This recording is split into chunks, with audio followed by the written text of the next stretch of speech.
Guys, I don't think I've played anything with so much disappointment for a while now. To know that the devs who made this visual nightmare you're seeing on the screen made some of the best zombie games in existence, one of them I would consider the best of all time, makes me feel the same way Chicken Little's dad did when his son started screaming like a schizo that the sky was falling.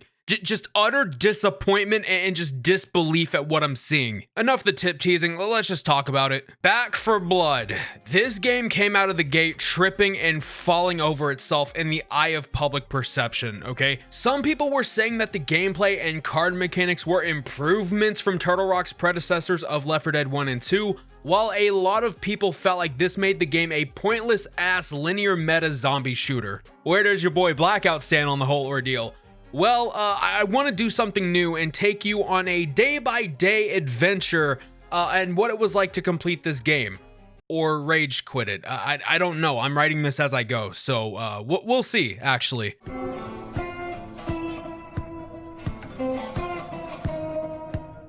Day 1, Act 1. The cleaners are forced to leave their safe zone and push back the Ridden. They move through Evansburg, rescue survivors, and begin organizing a counter-offensive. Now, to be fair, I hadn't played this game since 2021. I got all the way up to Act 3 before I had enough of it in my first playthrough, and coming back to this, I would compare it to trapping dog shit in an airtight container and then opening it up 4 years later. It just takes you back. However, I was not alone. Oh yeah, no, I was being accompanied by my brother Redbeard Mortis and a good friend of mine, Arctic Soldier, who unfortunately spent $5 on this. I told him that if the video did well, I'd recoup his lost wages, so y'all know what to do, right? A lot of our time was spent navigating the different menus, looking at the fact that this game even had a dumbass card system to begin with, checking out the weapons in the training range, and preparing for the daunting task of clearing 4 acts in the game before I decided to say fuck it and use what I had. Now, I originally thought that there were 6 acts, right? Because I forgot that this game had an expansion. I didn't know if it was free. I didn't know if it was paid. You'll see at the end, what I mean. Now, let me talk about the deck system, because this right here was the #1 reason for falling out of love with this game in the first place. And you're probably saying that this could actually be the main reason for replayability. Picking different cards, doing different builds, what's there not to love about it? Well, in my eyes, at least, this card system is absolute bullshit, because it was evident after the first day of the game that it suffers with a little something called no rhyme or reason. This system right here strongly enforces a meta, in my opinion, and while every game under the sun has one, I'm in the camp that even a game like Left 4 Dead 2 didn't really have one to begin with. Sure, there were better ways to play the game, progress the levels, all that, but it felt like whatever you chose was good enough to carry you to the end of each mission. I don't know, maybe I haven't found a good build, and if that's the case, doesn't that make the game feel like it's punishing you for not choosing certain cards? And if I'm wrong and the cards don't matter, then doesn't that make the entire deck system pointless? Turtle Rock really put themselves in a lose-lose situation, didn't they? Anyways, we fatigued out and quit playing somewhat halfway into Act 1, so we're just gonna pick this up on day 2.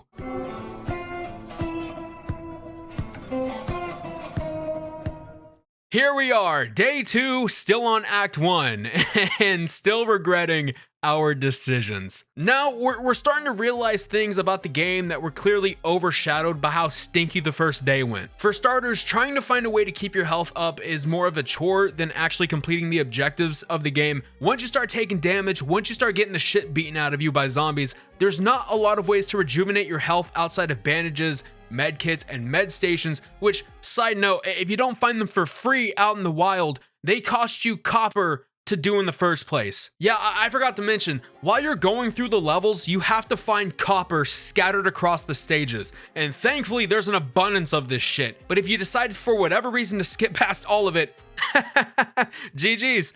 Good luck trying to buy anything. That includes health, weapon attachments, you know, lethals, tacticals, whatever. Good luck. Which brings me into my next point. There's also an item shop to spend this copper at. This is where the economy of the game resides, because you have to be very frugal about what you do. If you want to prioritize your health, you're probably going to risk your team's health. If you want to help the team with their ammo supply, well, let's just hope you don't get aggroed by the special infected. Now, Red and I decided to try to push the campaign a little further along, considering it's going to take us a while to complete it. But that's when we got Millie Rock defending the generator at the cafe, and died. This game is ass, bro. To the highest degree, it is just ass. And then we gotta fight a breaker. What in the fuck is even going on anymore? Literally, if he survives for the next 30 seconds, we beat this. No one said it was gonna be easy, but I've got... And when you die in this game, if you're none the wiser, you're under the impression that you have to do the entire act all over again. That's what I was thinking at the very beginning, actually. However, if you look at the bottom of the act selection, you just select your act, click that button, choose where you want to go, and then you go from there. That's when I made an executive decision to drop this to the easiest difficulty possible and tell myself, I don't have to prove myself to anybody, just to complete this video in a timely manner, that is. So we spawned back, none of our weapons or loadouts saved, which obviously, and we decided to do it again. Once we were done with that, we both hopped off the game, and while he lived a life of freedom, I had the closing stages of Act 1 to look forward to. A few hours later, Arctic joined me, and to tell you the truth, we had to go about making our own fun because we knew this game just wasn't going to provide it. Whole milk, total scam this shit is. If this were whole milk, wouldn't they just give me the cow? Maybe Robert Brainworm Kennedy would be okay to drink. Anyways, I guess it's okay. 2 out of 5 stars. I feel like I can do that impression a little too well. Jesus Christ. This fucking game. It sucks. The fucking brainworm is angry. Jesus Christ, it's Joe Biden. He's shaking ass on the table. Somebody get me my credit card. Jesus Christ, I'm about to bust. Shut the fuck up. Actually, shut the fuck up, dog. So after some time, we finally got to the end game of Act 1, and we had to replay it twice because I didn't record it the first time. And 3 minutes later, Act 1 was officially in the books.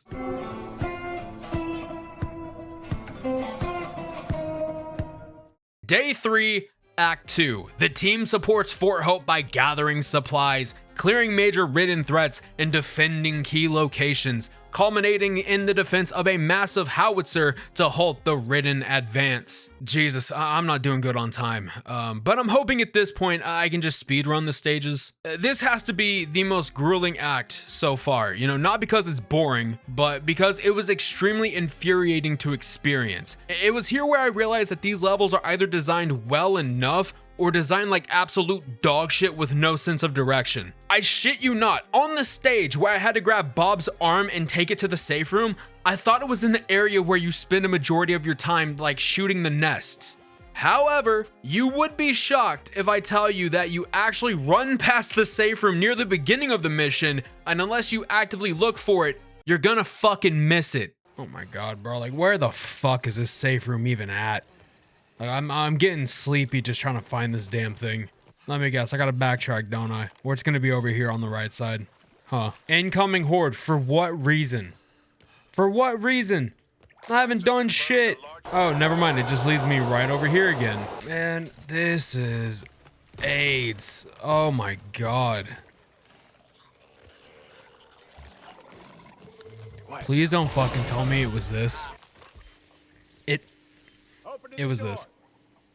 It was this. After this, the rest of the campaign is pretty damn lackluster at best. The final 3 stages being so incredibly short, I'm wondering what the point was to include them as 3 separate stages. They could have just coupled stage 8, 9, and 10 together to create a lengthy finale. I mean, shit, I actually didn't mind 2 of them. The ones where you have to attach cables to containers and then the one at the church were actually really good and actually felt like proper levels, surprisingly. Do I push on from here?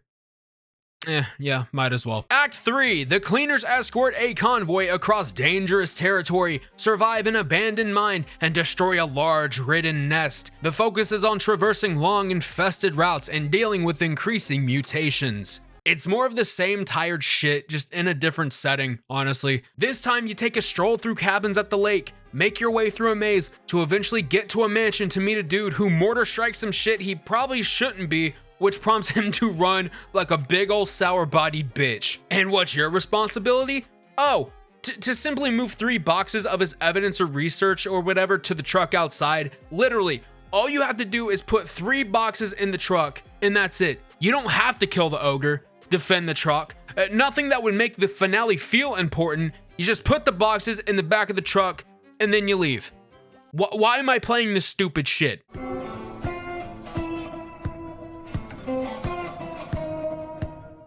Alrighty, day 4. I'm pushing to not only complete Act 3, but hopefully the rest of the game, because mentally, I'm drained. Now, for the time being, I've developed sort of a disdain that's similar to when you're at the mall and those vendors come up to you and oversell you on some bullshit, and you do everything you can to avoid them, yet they're always the first ones to pick you out of a crowd. I don't know, did that make sense? I mean, it did to me, so fuck it, I'll keep it in. But yeah, there's not much else I can add to this game other than it's wearing on me. It genuinely is. I can't even write this off as a turn your brain off kind of game because that implies there's still some fun or amusement to be had here, and there's nothing. There's genuinely nothing. Plus, Red and Arctic have completely ghosted me, so I'm hell-bent on completing this and getting the video out. The only thing I'm going to give Act 3 is that A, the finale was above average, and B, the Road to Hell stage was cool only because of how the level was designed.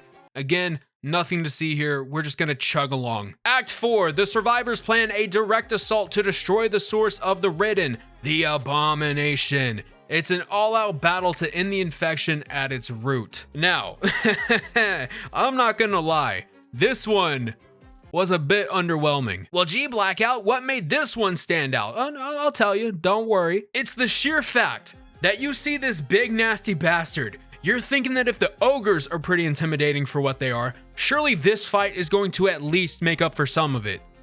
No. The main thing you do is just sit back and shoot at this thing's tonsils. Yeah, that's it. But after that, it gets better though. You have to then chase this thing and shoot at its glowing bed sores, all while trying to beat the clock. I'm not gonna lie. If I would have kept this on veteran difficulty, I probably would have rage quit by now. You know, shit talk me all you want in the comments, but it's the god honest truth. So then whenever you shoot the bubbling bed sores or whatever the fuck I just wrote, you know, it just cuts to a cinematic right away. And yeah, that's when I saw the light at the end of the tunnel. But this time, I was greeted by something even sweeter. Oh, thank God. Oh, thank God. I beat it. Oh my God.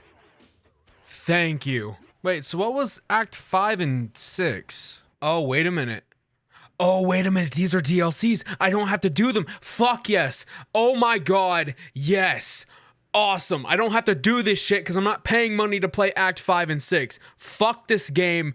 Oh my God. I'm so glad I'm done with it. Oh shit. I rate this game a solid 2 out of 10. For a studio with some incredible accolades behind them, it's a real goddamn shame that we got something as blasphemous as this. Anyways, thank you all for watching. Hopefully you enjoyed the style of content I did for this video, and if you want to see more like it, let me know down below. And while you're down there, go ahead and curb stomp that like button and bash that sub button, also YouTube can notify you when I upload next. Shout out to all the members who support the channel even more than what they should. Y'all are absolutely amazing. Huge thanks to them. But yeah, that's about it. Later.